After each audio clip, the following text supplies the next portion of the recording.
The sea stretched endlessly beneath the morning haze, a shimmering slate-blue sheet brushed by the pale light of early dawn, not yet disturbed by the heat that would later rise from the Pacific.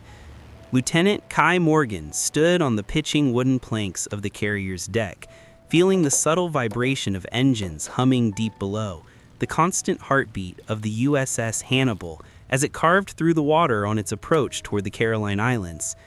He wore his flight jacket unzipped, the humid air clinging to his skin, and tried for the 100th time to ignore the buzzing anxiety that came before every mission.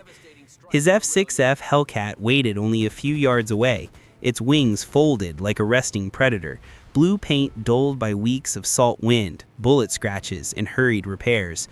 Each mark on the fuselage was a ghost, a reminder of battles survived, friends lost, and the strange, unnerving truth that every pilot eventually learned: the ocean remembered everything, even when men tried to forget. Kai ran a hand along the Hellcat's nose, warm already from the sun that had barely risen. Petty Officer Sam Matsura, his crew chief and closest friend aboard the ship, worked under the wing, tightening a panel with the focus of a man working on something sacred. Sam glanced up. "She's ready, Lieutenant.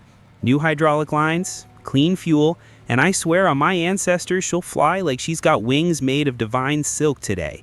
Kai huffed a quiet laugh. "Divine silk, huh?" "Hey, it's the Pacific," Sam answered with a shrug. "Lots of spirits here. Some friendly if you treat them right." Kai didn't dismiss the idea. Too many pilots had vanished into the vastness of the ocean, swallowed without a sound.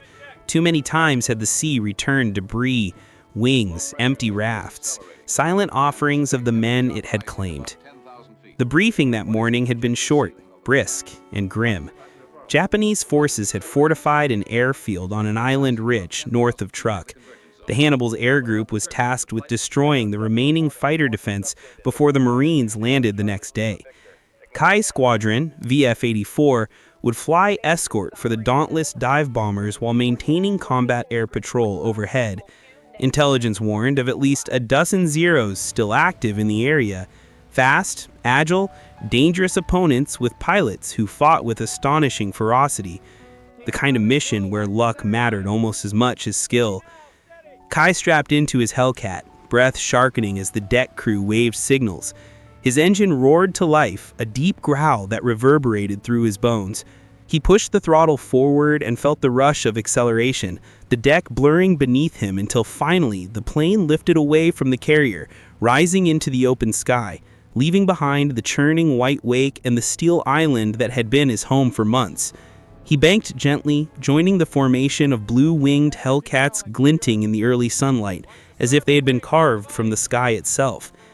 As they climbed, the world opened. Endless ocean, small emerald islands scattered across the deep like gems on silk. Kai always felt a quiet awe at the sight.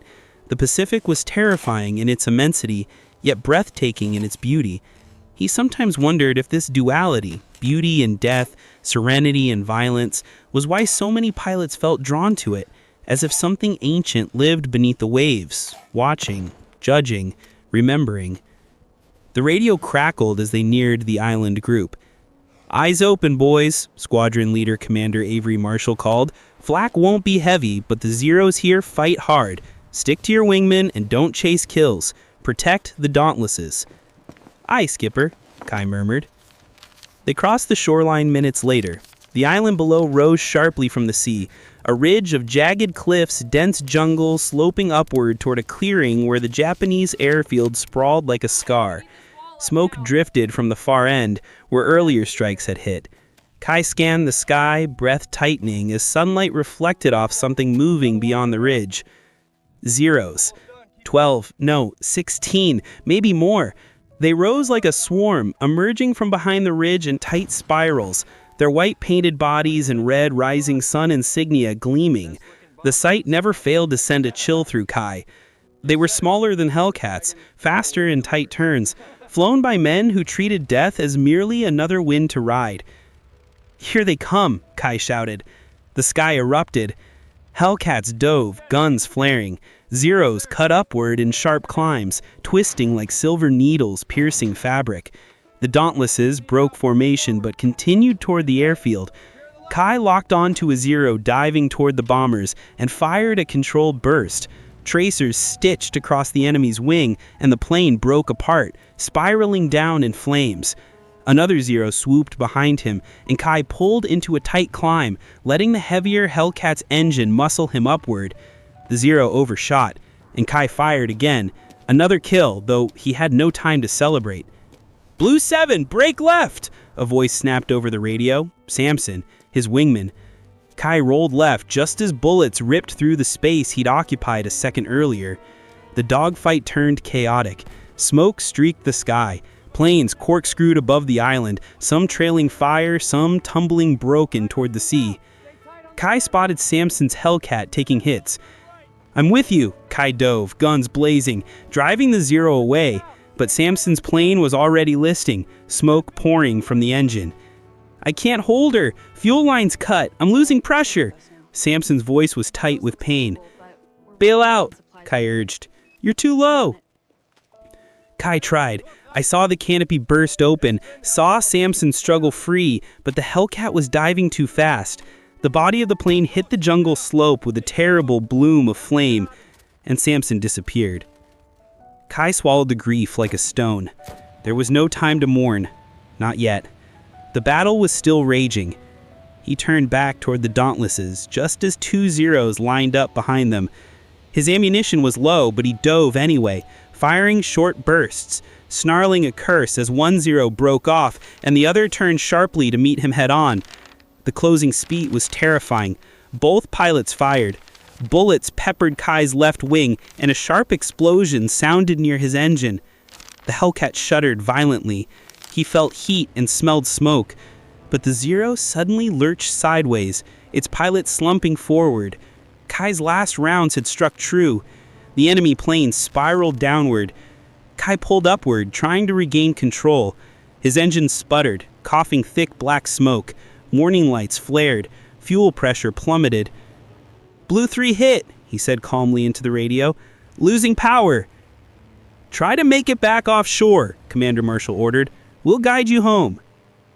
Kai turned toward the sea, coaxing the dying Hellcat along. The engine coughed again, flames licking from the cowling. He was losing altitude fast. A final Zero appeared from below, coming at him with a vengeance. Kai tried to evade, but the Hellcat was sluggish, mortally wounded. The Zero opened fire.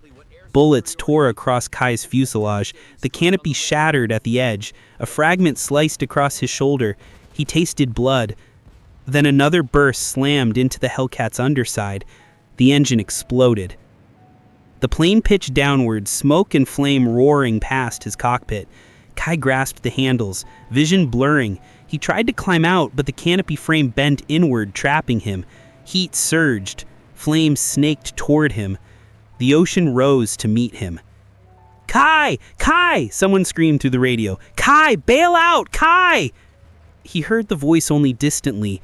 His world narrowed to fire, wind, and the thunder of collapsing metal. At the last second, he shoved his full weight against the bent frame. It snapped.